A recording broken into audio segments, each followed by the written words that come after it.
Hello students, कैसे हैं आप सभी। Welcome to Drishti for success. In last video we have completed up to question number 59 of partnership. Today we will start from question number 60। Last video में हमने assertion reason हमारे start किए थे। हमने 3 असर्शन रीजन कंप्लीट कर लिए थे। आज हम बाकी के असर्शन रीजन को कवर करेंगे।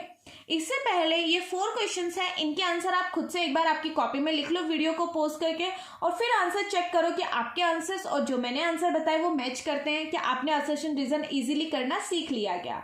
So let's start.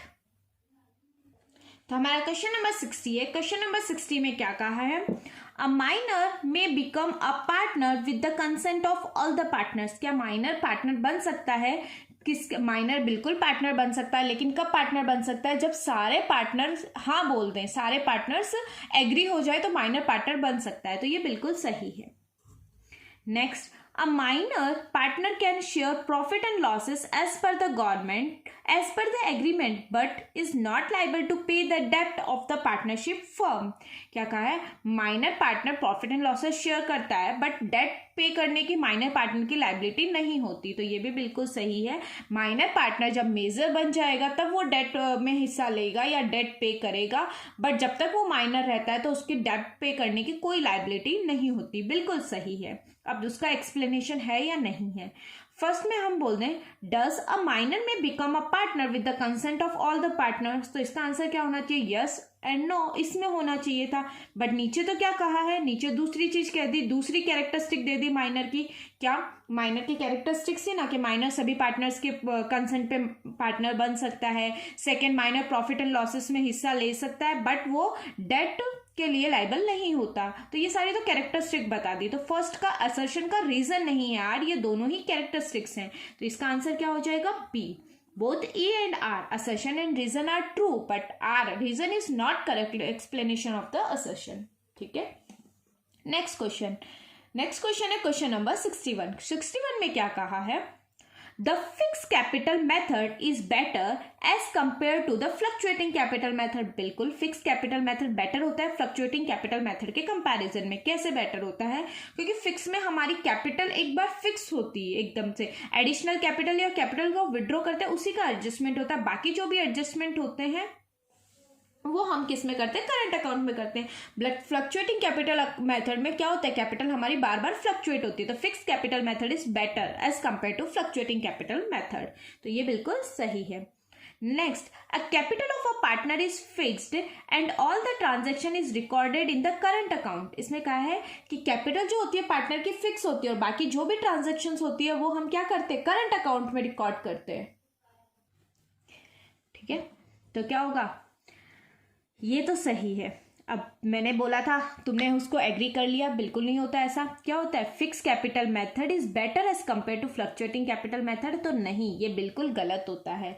हमेशा फ्लक्चुएटिंग कैपिटल मेथड बेटर होता है as compare to fix capital method. इसको याद रख लेना, आ सकता है which method is better.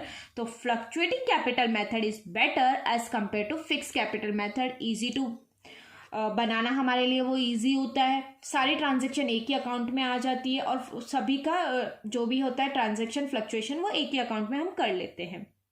But reason true क्यों है, रीजन ट्रू इसलिए कि क्या है, the capital of a partner is fixed and all the transaction. हाँ, जो कैपिटल होती है वो पार्टनर की फिक्स मेथड फॉलो करते हैं तो फिक्स रहती है, और बाकी की जितनी भी ट्रांजेक्शन होती है वो हम करंट अकाउंट में करते हैं। ठीक है, तो ये बिल्कुल सही है। तो आंसर क्या हो जाएगा इसका, डी। ठीक है। और दूसरी चीज, फिक्स कैपिटल मेथड सही होता है या फ्लक्चुएटिंग कैपिटल मेथड बेटर होता है, दोनों में हम कभी भी कंपेयर नहीं कर सकते। ये डिपेंड करता है चॉइस पे। सपोज करो कि मैं ऐसे बोल दूं ये एसी बेटर है या ये एसी बेटर है, तो हम नहीं कर सकते। ये डिपेंड करता है, एक कस्टमर को वो एसी बेटर लगे, दूसरे कस्टमर को वो एसी बेटर लगे। ठीक है, तो फिक्स कैपिटल मेथड और फ्लक्चुएटिंग कैपिटल मेथड दोनों ही अपने आप में बेस्ट है। ये डिपेंड करता है पार्टनर्स की और पार्टनरशिप की चॉइस के ऊपर कि उनको कौन सा मेथड बेटर लगता है और कौन सा वो यूज करना चाहते हैं।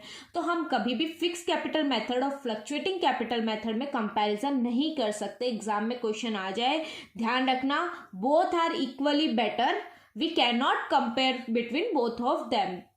Neither from fix capital method nor fluctuating capital method. मेरे को मेरे बिजनेस के लिए फ्लक्चुएटिंग कैपिटल मेथड बेटर लगता है तो मैं वो यूज करूंगी, किसी और को अपने बिजनेस के लिए फिक्स कैपिटल मेथड अच्छा लगता है तो वो यूज करेंगे, दोनों ही बेटर हैं। ठीक है, तो हम लोग इनको कंपेयर नहीं कर सकते हैं। और रीजन तो हमारा बिल्कुल सही है कि फिक्स कैपिटल मेथड क्या होता है, उसका रीजन दिया हुआ है। नेक्स्ट क्वेश्चन है क्वेश्चन नंबर 62।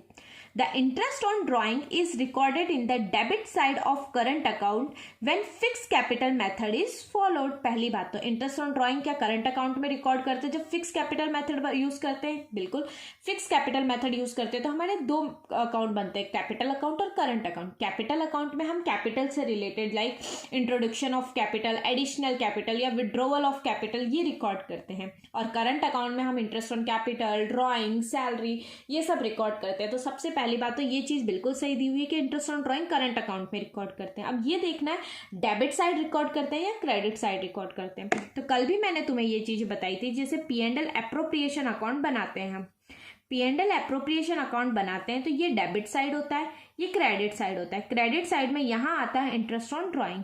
अगर हम अब करंट अकाउंट बनाएंगे तो करंट अकाउंट में ये इंटरेस्ट ऑन ड्रॉइंग कहाँ आएगा? यहाँ आएगा। यहाँ कौन सा साइड होता है? डेबिट साइड होता है। तो बिल्कुल interest on drawing current account में कौन से साइड में आता है? डेबिट साइड में आता है। बिल्कुल सही है। Next, the capital of the partner is fixed and all the transaction is recorded in the current account। हाँ, अगर कैपिटल पार्टनर की फिक्स होती है तब फिक्स मेथड में क्या करते हैं? सारे ट्रांजैक्शन करंट अकाउंट में रिकॉर्ड करते हैं। ये इसका करेक्ट एक्सप्लेनेशन है कि interest on drawing current account के डेबिट साइड में क्यों आएगी, क्योंकि हमने फिक्स मेथड फॉलो किया और फिक्स मेथड के अंदर क्या होता है, जब कैपिटल फिक्स होती है तो बाकी की सभी ट्रांजेक्शन हम करंट अकाउंट में रिकॉर्ड करते हैं। तो ये बिल्कुल सही है। तो इसका आंसर क्या हो जाएगा? A. Assertion and reason both are true and A R is the correct explanation of assertion. Next है question number 63। The interest on capital is recorded in the debit side of the current account when fix capital method is maintained. ऊपर से ही आपका answer मिल गया। Interest on capital, अगर interest on drawing debit side आती है, interest on capital appropriation के इस साइड होता है, तो उसको करंट अकाउंट में लाएंगे तो किस साइड आएगी? क्रेडिट साइड में आएगी। तो interest on capital is recorded in debit side नहीं, क्रेडिट साइड में रिकॉर्ड होती है। ठीक है। Next, the capital of the partner is fixed and all the transaction is recorded in the current account. बिल्कुल सही है, तीनों में ये चीजें तो बिल्कुल सही है। तो ये चीज, इसका आंसर क्या हो जाएगा? डी। तो ये मेथड अब तुम्हें सही से समझ में आ गया। कैपिटल अकाउंट में डिफरेंस, करंट अकाउंट में डिफरेंस, फिक्स मेथड में क्या होता है और फ्लक्चुएटिंग मेथड में क्या होता है। ठीक है, हमने 8 असर्शन रीजन के क्वेश्चन कर लिए हैं। आपके कितने सही गए उसको कमेंट सेक्शन में जरूर बताइएगा। अब नेक्स्ट 4 असर्शन रीजन के क्वेश्चन है। सबसे पहले वीडियो को पॉज करके इन चारों को खुद से करो, देन आंसर मैच करो कि आपके कितने सही जाते हैं इनमें से। ठीक है, तो हमारा क्वेश्चन नंबर 64 है, असर्शन में दिया हुआ है, when the partner puts in additional capital it is recorded in the credit side of the current account.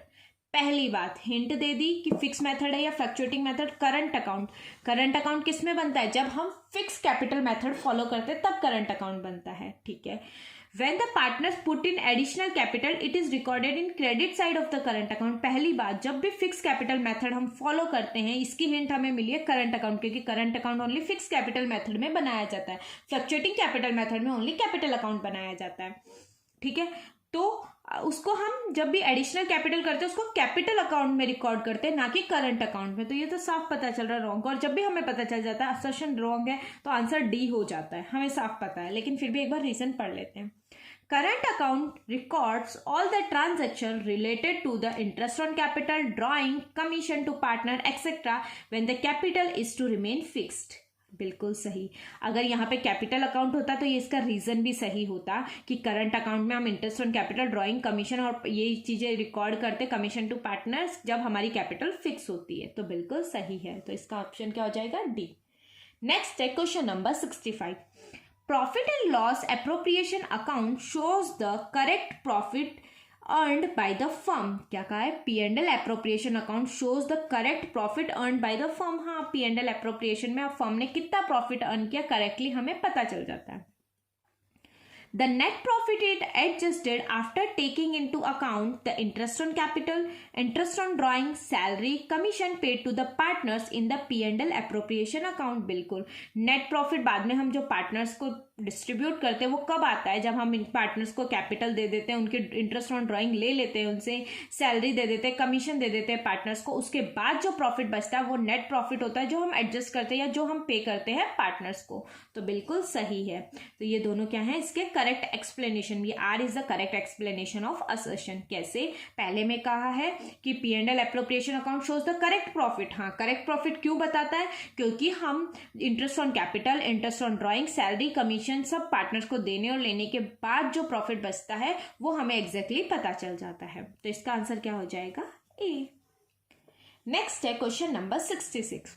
The profit and loss appropriation account is as extension of the P&L account. क्या profit and loss appropriation account P&L account का extension है? सही है, बिल्कुल। हम P&L account में भी सारे एक्सपेंसेस और इनकम्स को लेते हैं पार्टनर से या देते हैं या किस जो भी होता है, और P&L एप्रोप्रिएशन में उसके बाद जो बाहर वालों को सबको देने के बाद पार्टनर्स से जो भी लेना होता है या देना होता है वो होता है। तो P&L appropriation just P&L account के बाद बनता है और ये P&L अकाउंट का ही एक्सटेंशन होता है। बिल्कुल सही है।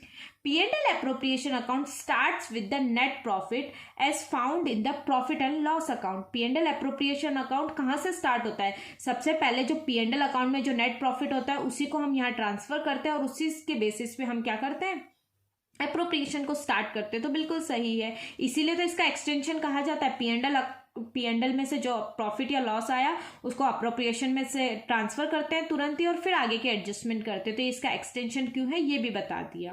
तो ये भी बिल्कुल करेक्ट एक्सप्लेनेशन है। Reason is the correct explanation of A. Next है question number 67।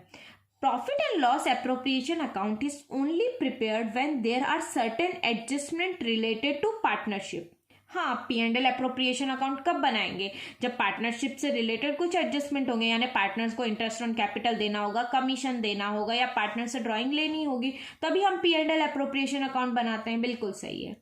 Profit and loss appropriation is prepared to ascertain the profit earned by the firm and distribution among the partner. P&L appropriation account क्यों बनाते हैं, क्योंकि उससे पता चले हम कितना प्रॉफिट अर्न कर रहे हैं, फर्म कितना प्रॉफिट अर्न कर रही है और पार्टनर्स को कितना प्रॉफिट डिस्ट्रीब्यूट किया जा रहा है। बिल्कुल सही है ये भी, लेकिन ये इसका करेक्ट एक्सप्लेनेशन नहीं है। ऊपर में कहा है P&L एप्रोप्रिएशन अकाउंट कब बनाते हैं, नीचे बोला कि प्रॉफिट के बारे में बात की है। तो ये दोनों है तो सही, बट ये करेक्ट एक्सप्लेनेशन नहीं है। तो इसका आंसर क्या हो जाएगा, बी। इसी के साथ हमने 67 तक पार्टनरशिप के क्वेश्चंस कर लिए, असर्शन रीजन के क्वेश्चंस कर लिए, जो P&L एप्रोप्रिएशन P&L अकाउंट के ऊपर बेस्ड थे। आपको अच्छे से समझ में आ गया होगा। अगर आपको अकाउंट अच्छे से बनाने आते हैं तो आपको ये असर्शन रीजन भी बहुत इजी लगेंगे, और अगर नहीं भी आते हैं तो अब आपने इतने क्वेश्चंस कर लिए, 67 तक आपने क्वेश्चन कर लिए, तो अब अपने आप आपको आने लग जाएंगे ये क्वेश्चन।